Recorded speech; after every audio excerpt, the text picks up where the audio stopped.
एक व्यक्ति जिसके पीछे और कोई भी एक दो चार लोग हों, कोई ताकतवर लोग हो सकते हैं। प्रयास बिहार और देश में जारी है। दो समाज के बीच अब परसों से देख रहे हैं गाली गलौज शुरू है।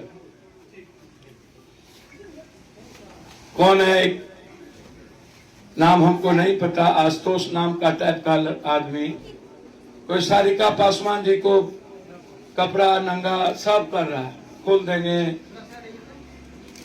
अब इधर से भी गाली गलौज हो रहा है। हमने कहा नेता लोगों से, चुनाव लड़ने के लिए किसी समाज को, किसी परिवार को मां बहन मत करिए। इस सब धंधा से बिहार में बची, वैसे ही बिहार खत्म हो चुका है। कब तक आप जात के आधार पर चुनाव लड़िएगा? कब तक आप हिंदू मुसलमान करके चुनाव लड़िएगा, समाज को बांटिएगा? जब कोई छोटी बात होती है तो वह किसी समाज के द्वारा नहीं होता है, किसी व्यक्ति के कारण कोई घटना घटित होती है, उसके स्वार्थ के कारण। इसमें ना तो कोई और समाज इन्वॉल्व है, ना तो दूसरा समाज इन्वॉल्व, ना सब समाज का जात इन्वॉल्व होता है। गलत आदमी हम हो सकते हैं तो पूरा यादव को या पूरा भूमिहार को, ब्राह्मण को आप घर आइए, पूरा जातिवादी सूचक शुरू हो जाता। जैसे उत्तर प्रदेश में एक पिछड़ा समाज का बेटा प्रवचन दे रहा था। प्रवचन में क्या किया, उसको नहीं देने दिया, माथा मुड़ा दिया, औरत के पेशाब छिड़क दिया, नाक रगड़वा दिया। ये 2 लोग 4 लाख लोग की जात नहीं किया। अब चुनाव लड़ने के लिए हम जाति को चिन्हित कर दें, फलना जात आज भी खराब है, तो सब खराब नहीं होता है, नहीं होता है। कोई एक महमूद खराब होगा, उसको आप सारे मियां को खराब कर दीजिए। कोई एक छुतारू ऋषि खराब होगा, पूरे दुसाद और ऋषिदेव को गरियाइए। तो कल से मैं देख रहा हूं, परसों से मैंने ट्वीट भी किया, और मैं नेताओं के आचरण से मुझे चिंता है, चरित्र से, कि चुनाव लड़ने के लिए आप लोग क्या क्या कीजिएगा, कब तक बिहार को डाइवर्ट कीजिएगा। जब आप लोग सत्ता में होते हैं तब तो आप लोगों से न भ्रष्टाचार खत्म होता है, न गरीबी खत्म होता है, न आप न्याय दिला पाते हैं, न आप अधिकार दिला पाते हैं, न विकास की बात होती है। तो आप मुद्दों की बात क्यों नहीं करते? जब चुनाव नजदीक आता है, अरे भाई आप ही नेता लोग तो ऐसे लोगों को मंच पर ले आते हैं। जितना बिहार का क्रिमिनल है सब मंत्री विधायक एमएलए बनता जा रहा है। बालू माफिया मंत्री, शराब माफिया मंत्री, दिल्ली में मर्डर किया, तिहाड़ जेल में गया, वहां से आया तो मंत्री बन गया। मुजफ्फरपुर में, सासाराम में सबसे बड़का बालू माफिया मंत्री बन गया, एमएलसी बन गया। सबसे ज्यादा गांजा बेचने वाला आरा का एमएलसी हो गया। तो समाज भी अपने अपराधी माफियाओं को प्रोटेक्ट कर देती है और समाज गलत चीजों के साथ खड़ा हो जाता है। लोग हमसे पूछते हैं कि बलात्कार की घटना घटी, मैं कहता हूं ये समाज के लिए मुद्दा ही नहीं बचा। कल जाले गए, उसके पहले कहीं और गए, कभी बक्सर गए, चंदन सिंह मुखिया की हत्या हो गई, वहां गए तो वहां अलग बात।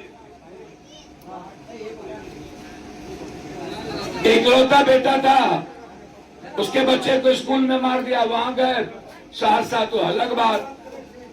तो समाज बढ़ते जा रहा है और बिल्कुल नेताओं के चरित्र के कारण और राजनीति के कारण। राजनीति धर्म और जाति पर आधारित ना हो तो यह मामला ही नहीं बने। अच्छा, दूसरी बात, CO, BDO, DCLR, ADM, CI, ये लोग कभी ईमानदार हो ही नहीं सकते। 0.1 99.9 आदमी प्रतिशत ये लोग भ्रष्टाचार में इन्वॉल्व है। भैया ये भ्रष्टाचार क्यों करता है? भैया चुप रहो। आप पैसा लेके पोस्टिंग करिएगा, सब सीओ का पोस्टिंग 20 लाख 40 लाख रुपया लेके करिएगा, 1 करोड़ में एडीएम और डीसीएलआर, तो जजमेंट सही कहां से होगा? मोटेशन कभी सही नहीं होगा, जमाबंदी कहीं और हो जाएगा, रसीद कहीं और कटने लगेगा। हम तो बोले डीजी साहब को, कल मिलेंगे गवर्नर से,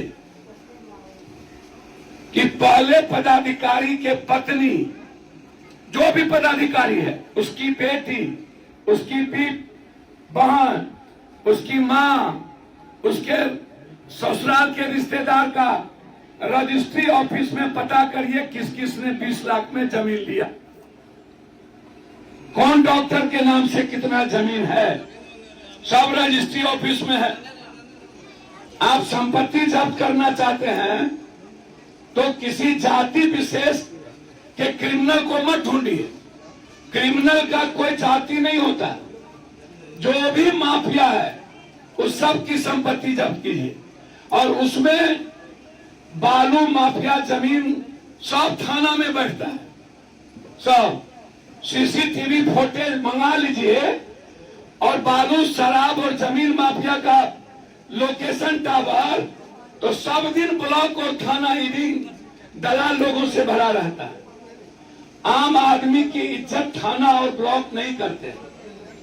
ये क्यों? इसके लिए समाज दोषी है। समाज ही गलत आदमी को प्रश्रय देती है, समाज ही गलत आदमी को वोट देती है, और समाज को सब लोग जी, यही है वसुधैव कुटुंब, यही है सर्वधर्म समभाव, और इन्हीं की ताकत से राष्ट्र का सम्मान होता है, बढ़ते हैं, और हम लोग इन्हीं पर भरोसा नहीं करते। यही लोग समाज की खुशियों को ढूंढता है, समाज को बचाता है, और इन्हीं ऐसे लोगों के चलते समाज बचता है। वहां थाना प्रभारी हैं, आगे मजिस्ट्रेट साहब हैं, सब लोग। ये बहुत बड़ी बात है। इसमें 2-3 लोगों की बदमाशी है ब्लॉक में। सरकार की कोई भी गैर मजरवा या कोई भी जमीन किसी भी कीमत पर उसका किसी निजी व्यक्ति के नाम से पर्चा नहीं कर सकता। ये बिल्कुल नियम है, ये आप जान लीजिए। 63 से उसने पर्चा काट दी। खेसरा में जिनका कोई मतलब नहीं है, गैर मजरवा कब्रिस्तान लिखा हुआ, वो कहां तक है वो सरकार तय करेगा। उसका खेसरा क्या कहता है? तो इतना बड़ी घटना आप किसी पदाधिकारी के चलते हो गवर्नर से मिलेंगे, कल हम राजस्व के सेक्रेटरी से और मंत्री से भी मिलेंगे।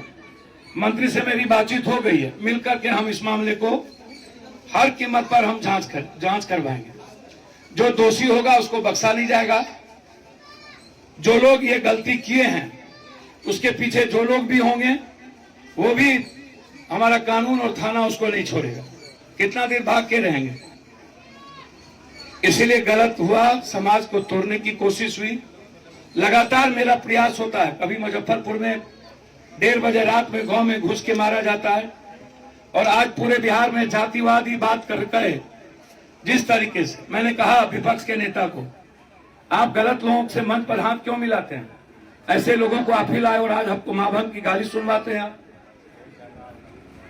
क्यों आप मां बहन की गाली सुनवा रहे हैं? आपके चलते हमारा पूरा समाज आज शर्म से झुक जाता है। देश में ये स्थिति तो है। लोग राजनीति करने के लिए, सस्ती लोकप्रियता के लिए किसी की मां बहन को गाली दे देता है, कमजोर और दलित के बारे में कुछ बोल देता है। पिछड़ा में कोई भी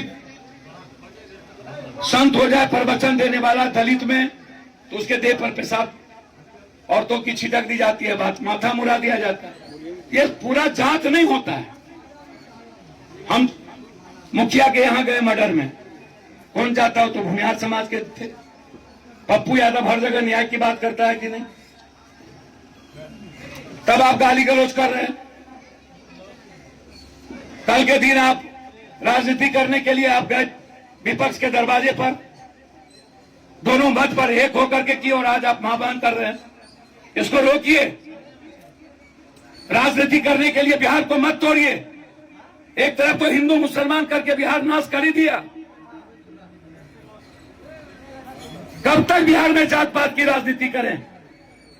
ये दुखद है। बिहार के 13 करोड़ और विकास के लिए यह उचित नहीं है। एक व्यक्ति गलत है, उस पर कानूनी कार्रवाई होगी, वो माफी मांगे। गलत बयान दिया था सरिता के खिलाफ, लेकिन फिर सरिता ने भी मां बहन को गाली दी। यह भी गलत है, इसको सही नहीं समझाया जा सकता। और फिर जिस तरह से राजनीति हैंडल सोशल मीडिया का होने लगा, वो भी गलत। हम विपक्ष और सत्ता पक्ष से आग्रह करेंगे, बिल्कुल गलत है। ये जातीय भड़काव, जातीय रंग देना आप दोनों की फितरत हो गई है, ये उचित नहीं है। पुनः एक बार हम सबको धन्यवाद देते हुए, इस गांव के समाज के लोगों ने, हमारे पूर्व मुखिया जी, पैक्स, वार्ड सदस्य, हमारे वर्तमान मुखिया, सरपंच साहब और प्रशासन के साथी ने मिलकर सब कुछ को यहां स्थिर किया। प्रक्रिया चल रही है। सीओ के खिलाफ पूरी जांच हम करवाएं के रहेंगे। जो दोषी होगा बख्शे नहीं जाएंगे, जो गलत किया पकड़े जाएंगे, और सरकार इसको नापी कराकर समय के अंदर जब शांत हो जाता है तो उसकी घेराबंदी सरकार के द्वारा होगी। बहुत बहुत धन्यवाद।